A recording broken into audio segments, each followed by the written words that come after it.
Theodore Robert Bundy was an American serial killer who kidnapped, raped and murdered dozens of young women and girls between 1974 and 1978. His modus operandi typically consisted of convincing his target that he was in need of assistance or duping them into believing he was an authority figure. He would then lure his victim to his vehicle, at which point he would bludgeon them unconscious, then restrain them with handcuffs before driving them to a remote location to be sexually assaulted and killed. Bundy killed his first definitively known victim in February 1974 in Washington, and his later crimes stretched to Oregon, Colorado, Utah, and Idaho. He frequently revisited the bodies of his victims, grooming and performing sex acts on the corpses until decomposition and destruction by wild animals made further interactions impossible. Along with the murders, Bundy was also a prolific burglar, and on a few occasions he broke into homes at night and bludgeoned, maimed, strangled, and sexually assaulted his victims in their sleep. In 1975, Bundy was arrested and jailed in Utah for aggravated kidnapping and attempted criminal assault.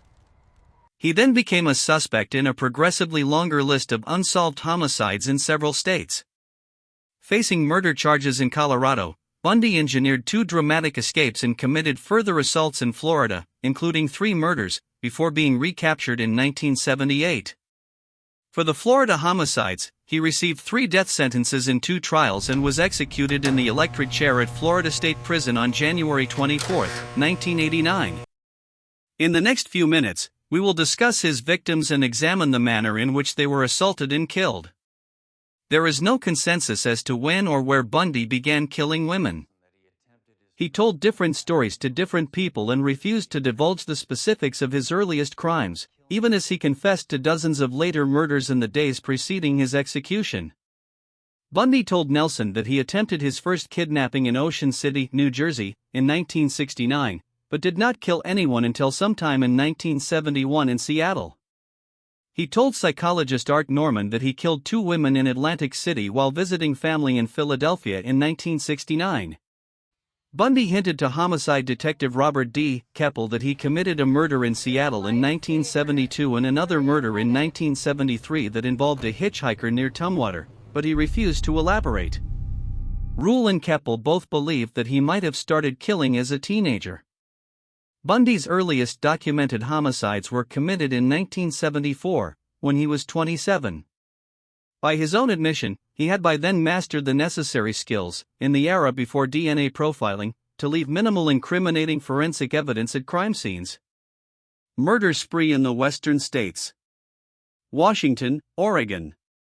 Shortly after midnight on January 4, 1974, around the time that he terminated his relationship with Edwards, Bundy entered the basement apartment of 18-year-old Karen Sparks, often identified as Joni Lenz, Mary Adams and Terry Caldwell in Bundy literature, a dancer and student at UW in Seattle's University District. After bludgeoning Sparks with a metal rod from her bed frame, he sexually assaulted her with the same rod, causing extensive internal injuries and rupturing her bladder. Sparks remained unconscious in the hospital for 10 days, and although she survived, she was left with permanent brain damage with significant loss to her vision and hearing. In the early morning hours of February 1, Bundy broke into the basement room of 21-year-old Linda Ann Healy, a UW undergraduate who broadcast morning radio weather reports for skiers. He beat her unconscious, dressed her in blue jeans, a white blouse and boots, and carried her away. He later stated that he drove Healy to a secluded area, where he raped and murdered her before dumping her body. During the first half of 1974, female college students disappeared at the rate of about 1 per month. On March 12, Donna Gail Manson, a 19-year-old student at Evergreen State College in Olympia, 60 miles southwest of Seattle, left her dormitory to attend a jazz concert on campus but never arrived. Bundy claimed that he burned Manson's skull in his girlfriend's fireplace down to the last ash in a fit of paranoia and cleanliness. On April 17, 18-year-old Susan Elaine Rancourt disappeared while on her way to her dorm room after an evening advisors meeting at Central Washington State College in Ellensburg, 110 miles southeast of Seattle. 2 female Central Washington students later came forward to report encounters, one on the night of Rancourt's disappearance, the other 3 nights earlier, with a man wearing a sling, who was asking for help carrying a load of books to his brown or tan Volkswagen Beetle. On May 6, Roberta Kathleen Parks, age 22, left her dormitory at Oregon State University in Corvallis, 260 miles south of Seattle, to have coffee with friends at the Memorial Union, but never arrived. Bundy claimed that he spotted Parks in the cafeteria and persuaded her to go with him to a bar. After they got into his car, he tied and gagged Parks and drove her back to Washington to be killed, raping her twice on the way. On June 1, Brenda Carol Ball, age 22, disappeared after leaving the Flame Tavern in Burien, near Seattle-Tacoma International Airport. She was last seen in the parking lot, talking to a brown-haired man with his arm in a sling. Bundy later stated he brought Ball back to his residence where they had a consensual sexual encounter before he strangled her while she was sleeping. Although this failed to explain the damage done to her skull. Investigators from Seattle and King County grew increasingly concerned. There was no significant physical evidence, and the missing women had little in common apart from similar appearance: young, attractive, white college students with long hair parted in the middle. In the early hours of June 11, 18-year-old UW student Georgianne Hawkins vanished while walking down a brightly lit alley between her boyfriend's dormitory residence and her sorority house. The next morning, 3 Seattle homicide detectives and a criminalist combed the entire alleyway on their hands and knees, finding nothing. Bundy later told Keppel that he lured Hawkins to his car and knocked her unconscious with a crowbar. After handcuffing her, he drove her to Issaquah, a suburb 20 miles (30 kilometers) east of Seattle, where he strangled her and spent the entire night with her body. The next afternoon he returned to the UW alley and, in the very midst of a major crime scene investigation, located and gathered Hawkins' earrings and one of her shoes where he had left them in the adjoining parking lot and departed, unobserved. It was a feat so brazen, wrote Keppel, that it astonishes police even today. Bundy said he revisited Hawkins' corpse on 3 occasions. After Hawkins' disappearance was publicized, witnesses came forward to report seeing a man on crutches, with a leg cast and carrying a briefcase, in an alley behind a nearby dormitory on the night of her disappearance. One woman recalled that the man asked her to help him carry the case to his car, a light brown Volkswagen Beetle. During this period, Bundy was working in Olympia as the assistant director of the Seattle Crime Prevention Advisory Committee, where he wrote a pamphlet for women on rape prevention. Later, he worked at the Department of Emergency Services, a state government agency involved in the search for the missing women. At the DES he met and began dating Carolyn Boone, a twice-divorced mother of 2 who would play an important role in the final phase of his life 6 years later. A light tan rusty Volkswagen is positioned for display behind a chain made of handcuffs. Bundy's 1968 Volkswagen Beetle, in which he committed many of his crimes. The vehicle was on display at the now-defunct National Museum of Crime and Punishment, and is now at the Alcatraz East Crime Museum in Pigeon Forge, Tennessee. Reports of the brutal attack on Sparks and the 6 missing women appeared prominently in newspapers and on television throughout Washington and Oregon. Fear spread among the population, hitchhiking by young women dropped sharply. Pressure mounted on law enforcement agencies. But the scarcity of physical evidence severely hampered them. Police would not provide reporters with the little information that was available for fear of compromising the investigation. Further similarities between the victims were noted. The disappearances all took place at night, usually near ongoing construction work, and were within a week of midterm or final exams. All of the victims were wearing slacks or blue jeans when they disappeared, and at many crime scenes there were sightings of a man wearing a cast or a sling and driving a brown or tan Volkswagen Beetle. The Washington and Oregon murders culminated on July 14 with the abductions in broad daylight of 2 women from a crowded beach at Lake Sammamish State Park in Issaquah. For female witnesses described an attractive young man wearing a white tennis outfit with his left arm in a sling, speaking with a light accent, perhaps Canadian or British. Introducing himself as Ted, he asked their help in unloading a sailboat from his tan or bronze-colored Volkswagen Beetle. 3 refused. 1 accompanied him as far as his car, saw that there was no sailboat and fled. 3 additional witnesses saw Ted approach 23-year-old Janice Anat, a probation caseworker at the King County Juvenile Court, and watched her leave the beach in his company. About 4 hours later, Denise Marie Nasland, a 19-year-old woman who was studying to become a computer programmer, left a picnic to go to the restroom and never returned. Bundy told Michaud and FBI agent William Hagmeyer that Ott was still alive when he returned with Naslund and that he forced one to watch as he assaulted and murdered the other. But he later denied this in an interview with Lewis on the eve of his execution. King County Police, finally armed with a detailed description of their suspect and his car, posted flyers throughout the Seattle area. A composite sketch was printed in regional newspapers and broadcast on local television stations.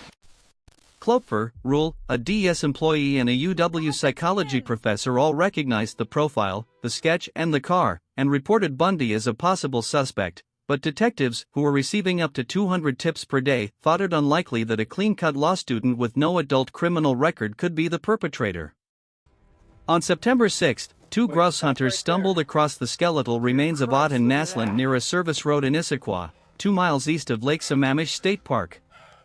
An extra femur and several vertebrae found at the site were later identified by Bundy as those of Hawkins.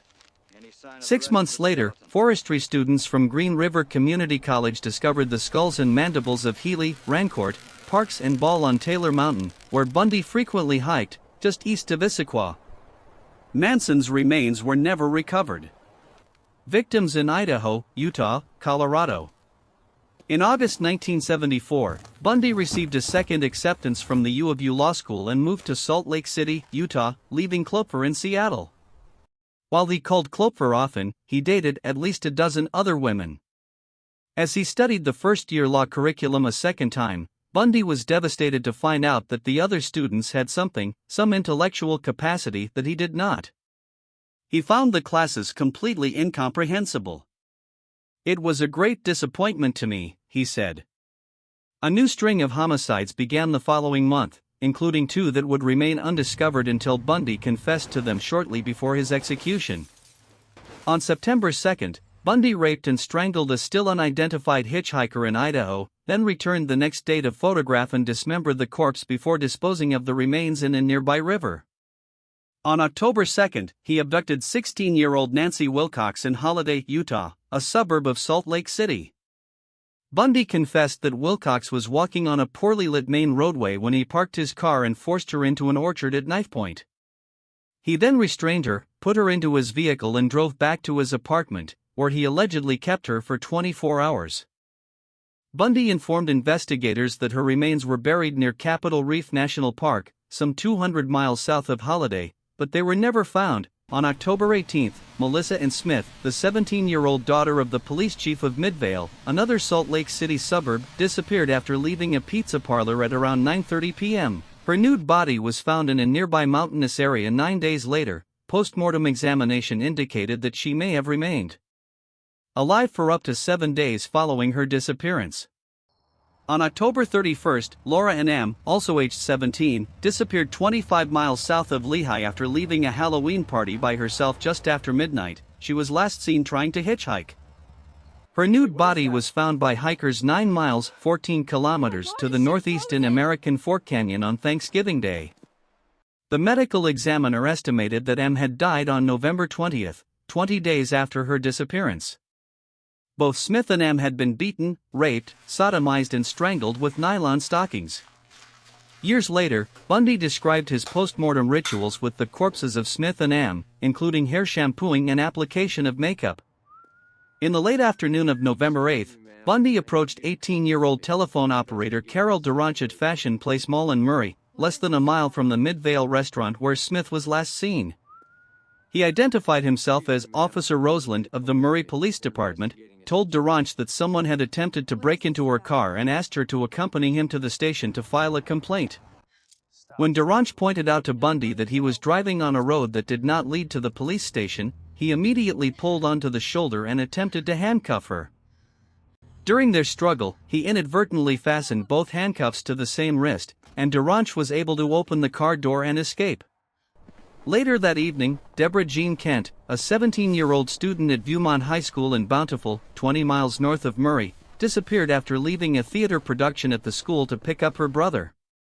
The school's drama teacher and a student told police that a stranger had asked each of them to come out to the parking lot to identify a car.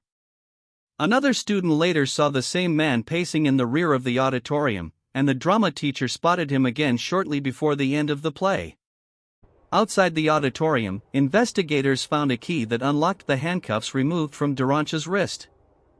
Bundy eventually admitted to abducting Kent and keeping her at his apartment for a day, stating she was alive during half of it.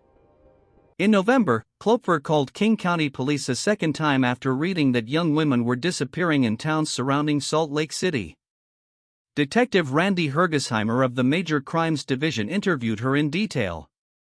By then, Bundy had risen considerably on the King County hierarchy of suspicion, but the Lake Sammamish witness considered most reliable by detectives failed to identify him from a photo lineup.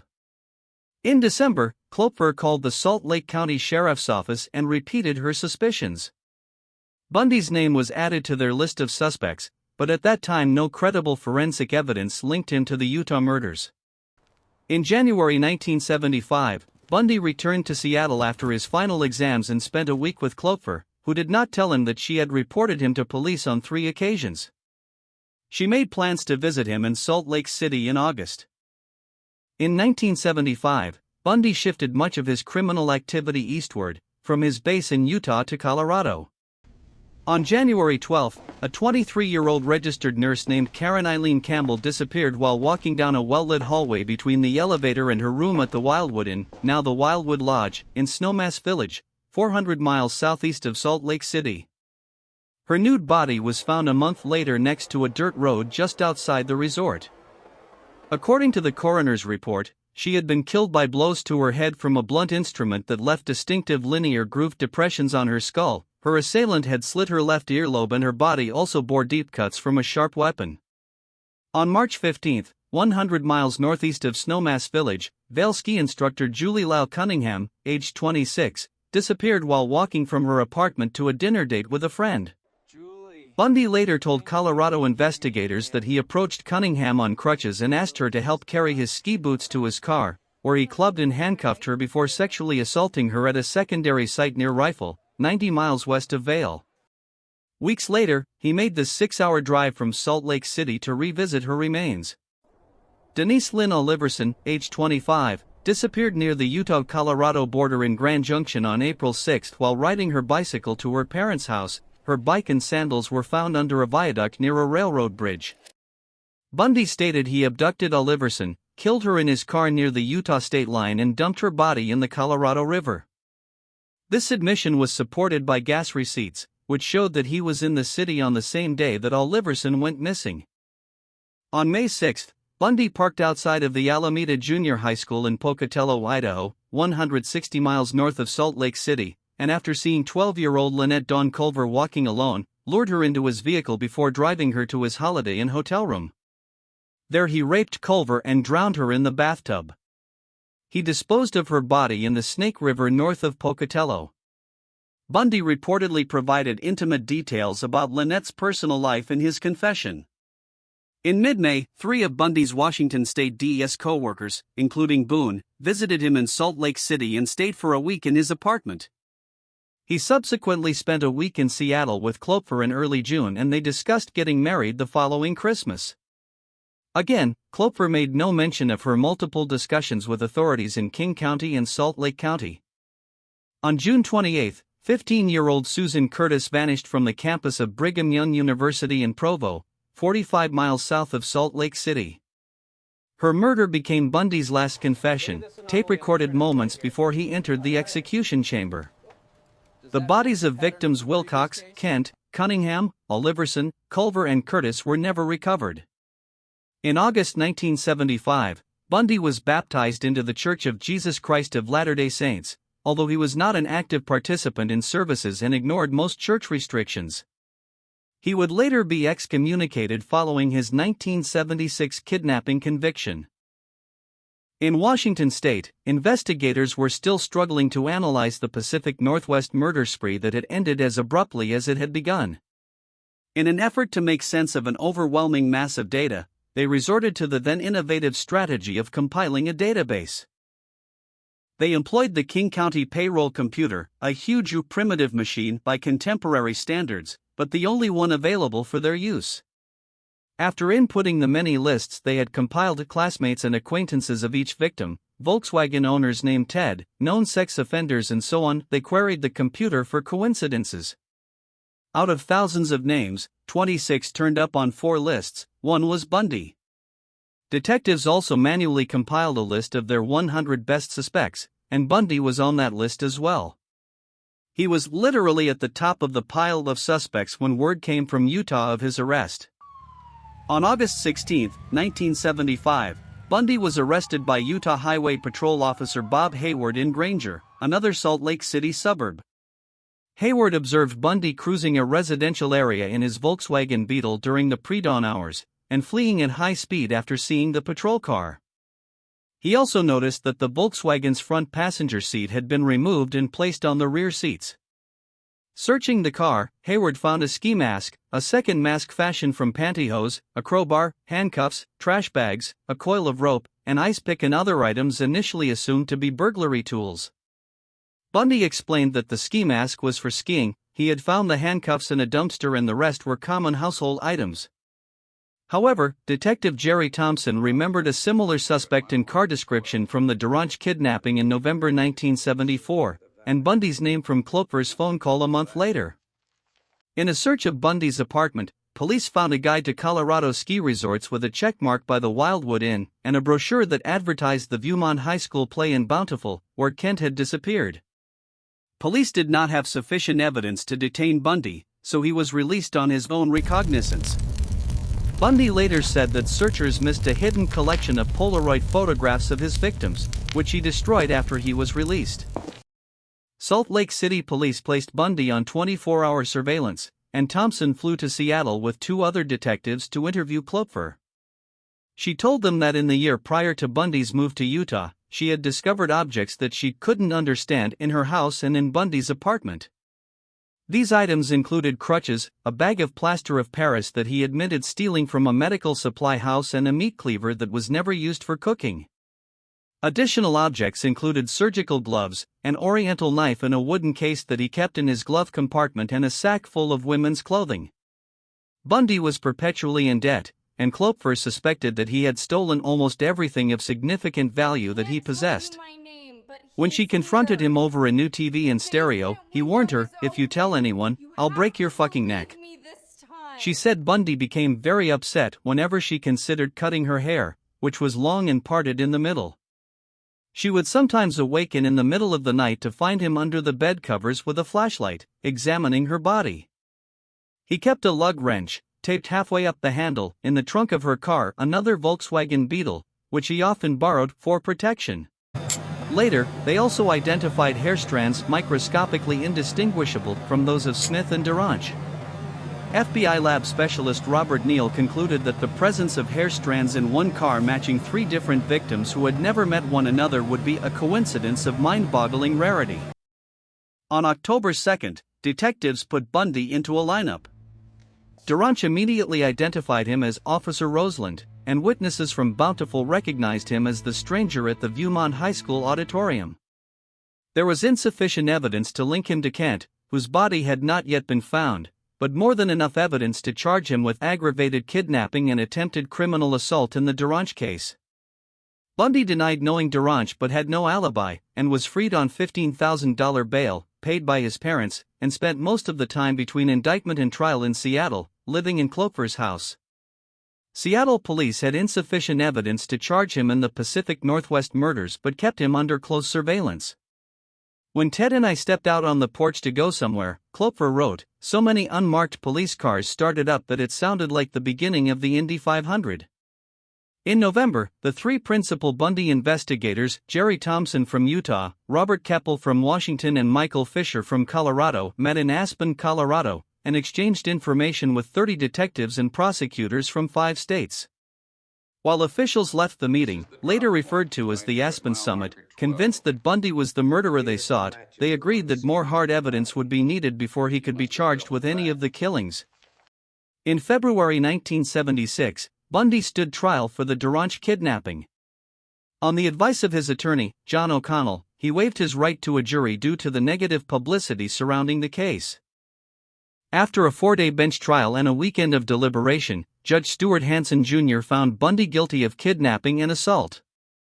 In June, he was sentenced to 1 to 15 years in the Utah State Prison. In October, Bundy was found hiding in bushes in the prison yard carrying an escape kit, road maps, airline schedules, and a social security card, and spent several weeks in solitary confinement. Later that month, Colorado authorities charged him with Campbell's murder. After a period of resistance, he waived extradition proceedings and was transferred to Aspen in January 1977. On June 7, 1977, Bundy was transported 40 miles (64 kilometers) from the Garfield County Jail in Glenwood Springs to Pitkin County Courthouse in Aspen for a preliminary hearing. He had elected to serve as his own attorney, and as such was excused by the judge from wearing handcuffs or leg shackles. During a recess, Bundy asked to visit the courthouse's law library to research his case. While shielded from his guard's view behind a bookcase, he opened a window and jumped to the ground from the second story, injuring his right ankle as he landed. After shedding an outer layer of clothing, Bundy limped through Aspen as roadblocks were being set up on its outskirts, then hiked south onto Aspen Mountain. Near its summit, he broke into a hunting cabin and stole food, clothing, and a rifle. The following day, Bundy left the cabin and continued south toward the town of Crested Butte, but became lost in the forest. For 2 days he wandered aimlessly on the mountain, missing 2 trails that led downward to his intended destination. On June 10, Bundy broke into a camping trailer on Maroon Lake, 10 miles south of Aspen, taking food and a ski parka. However, instead of continuing southward, he walked back north toward Aspen, eluding roadblocks and search parties along the way. 3 days later, he stole a car at the edge of an Aspen golf course. Cold, sleep-deprived and in constant pain from his sprained ankle, Bundy drove back into Aspen, where 2 police officers noticed his car weaving in and out of its lane and pulled him over. He had been a fugitive for 6 days. In the car were maps of the mountain area around Aspen that prosecutors were using to demonstrate the location of Campbell's body. As his own attorney, Bundy had rights of discovery, indicating that his escape had been planned. Back in jail in Glenwood Springs, Bundy ignored the advice of friends and legal advisors to stay put. The case against him, already weak at best, was deteriorating steadily as pre-trial motions consistently resolved in Bundy's favor and significant pieces of evidence were ruled inadmissible. A more rational defendant might have realized that he stood a good chance of acquittal, and that beating the murder charge in Colorado would probably have dissuaded other prosecutors. With as little as a year and a half to serve on the Durange conviction, had Ted persevered, he could have been a free man. Instead, Bundy assembled a new escape plan. He acquired a detailed floor plan of the Garfield County Jail and a hacksaw blade from other inmates. During the evenings, while other prisoners were showering, Bundy sawed a hole about 1 square foot between the steel reinforcing bars in his cell ceiling. Having lost 35 pounds, 16 kilograms, he was able to wriggle through and explore the crawl space above in the weeks that followed. Multiple reports from an informant of movement within the ceiling during the night were not investigated. On the night of December 30th, with most of the jail staff on Christmas break and nonviolent prisoners on furlough with their families, Bundy piled books and files in his bed, covered them with a blanket to simulate his sleeping body and climbed into the crawl space. He broke through the ceiling into the apartment of the chief jailer, who was out for the evening with his wife, changed into street clothes from the jailer's closet and walked out the front door to freedom. After stealing a car, Bundy drove eastward out of Glenwood Springs, but the car soon broke down in the mountains on Interstate 70. A passing motorist gave him a ride into Vail, 60 miles (97 kilometers) to the east. From there he caught a bus to Denver, where he boarded a morning flight to Chicago. Back in Glenwood Springs, the jail skeleton crew did not discover the escape until noon on December 31st, more than 17 hours later. By then, Bundy was already in Chicago. In the early hours of January 15, 1978, 1 week after his arrival in Tallahassee, Bundy entered FSU's Chi Omega sorority house through a rear door with a faulty locking mechanism. Beginning at about 2:45 a.m., he bludgeoned Margaret Elizabeth Bowman, age 21, with a piece of oak firewood as she slept, then garroted her with a nylon stocking. He then entered the bedroom of 20-year-old Lisa Janet Levy and beat her unconscious, strangled her, tore one of her nipples, bit deeply into her left buttock and sexually assaulted her with a hair mist bottle. In an adjoining bedroom, he attacked Kathy Kleiner, age 21, breaking her jaw and deeply lacerating her shoulder, and Karen Chandler, age 21, who suffered a concussion, broken jaw, loss of teeth, and a crushed finger. Chandler and Kleiner survived the attack. Kleiner attributed their survival to automobile headlights illuminating the interior of their room and frightening away the attacker. Tallahassee detectives determined that the 4 attacks took place in a total of less than 15 minutes, within earshot of more than 30 witnesses who heard nothing. On Thomas's bed, police found a semen stain and a pantyhose mask containing 2 hairs similar to Bundy's in class and characteristic. On February 8, Bundy drove 150 miles east to Jacksonville in a stolen FSU van. In a parking lot, he approached 14-year-old Leslie Parmenter, the daughter of the Jacksonville Police Department's chief of detectives, identifying himself as Richard Burton, Fire Department, but retreated when Parmenter's older brother arrived and confronted him. 3 days later, at around 1 a.m., he was stopped by Pensacola police officer David Lee near the Alabama state line after a wants and warrants check showed his Volkswagen Beetle was stolen. When told he was under arrest, Bundy kicked Lee's legs out from under him and took off running. Lee fired 2 warning shots, then gave chase and tackled him. The two struggled over Lee's gun before the officer finally subdued and arrested Bundy. In the stolen vehicle were 3 sets of IDs belonging to female FSU students, 21 stolen credit cards, and a stolen television set. Also found were a pair of dark-rimmed non-prescription glasses and a pair of plaid slacks, later identified as the disguise worn by Richard Burton, Fire Department, in Jacksonville. As Lee transported his suspect to jail, unaware that he had just arrested one of the FBI's 10 most wanted fugitives, he heard Bundy say, "I wish you had killed me." In May 1978, a Florida grand jury indicted Bundy on charges of first-degree murder, attempted first-degree murder and burglary for the Chi Omega killings and assaults. He stood trial in June 1979 in the Florida Circuit Court for Dade County, with Judge Edward Cowart presiding. At trial, crucial testimony came from Chi Omega sorority members Connie Hastings, who placed Bundy in the vicinity of the sorority house that evening, and Nita Neary, who saw him leaving the house clutching the murder weapon. Incriminating physical evidence included impressions of the bite wounds Bundy had inflicted on Levy's left buttock, which forensic odontologists Richard Souverin and Lowell Levine matched to castings of Bundy's teeth. Trial Judge Edward Cowart imposed death sentences for the murder convictions. Bundy appealed his conviction and death sentence to the Supreme Court of Florida, but it affirmed them. During the penalty phase of the Leach trial, Bundy took advantage of an obscure Florida law providing that a marriage declaration in court, in the presence of a judge, constituted a legal marriage. Bundy confessed to detectives from Idaho, Utah, and Colorado that he had committed numerous additional homicides, including several that were unknown to the police. Bundy rejected his last meal and was executed in the Rayford electric chair at 7:16 a.m. Eastern Standard Time on January 24, 1989.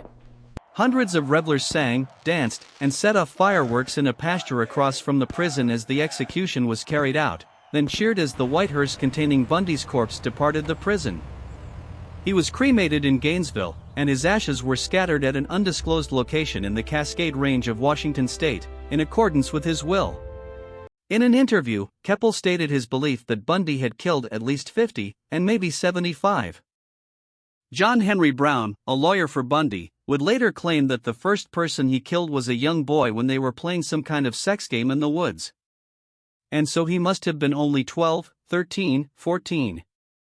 Brown also said that Ted told me in that interview that he killed over 100 people.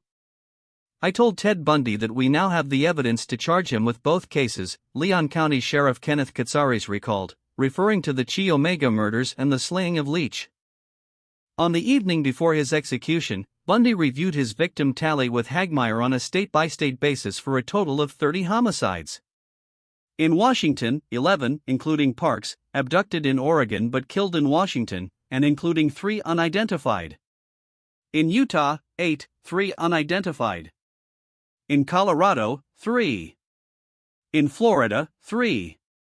In Oregon, 2, both unidentified. In Idaho, 2, 1 unidentified. In California, 1, unidentified. Ted Bundy's story reminds us that evil can hide behind charm and a smile. His crime shocked the world, and his legacy remains a chilling warning about deception and danger. If you found this story compelling, don't forget to hit that like button, share this video with others, and subscribe to the channel for more true crime stories just like this. Until next time, stay safe, stay aware.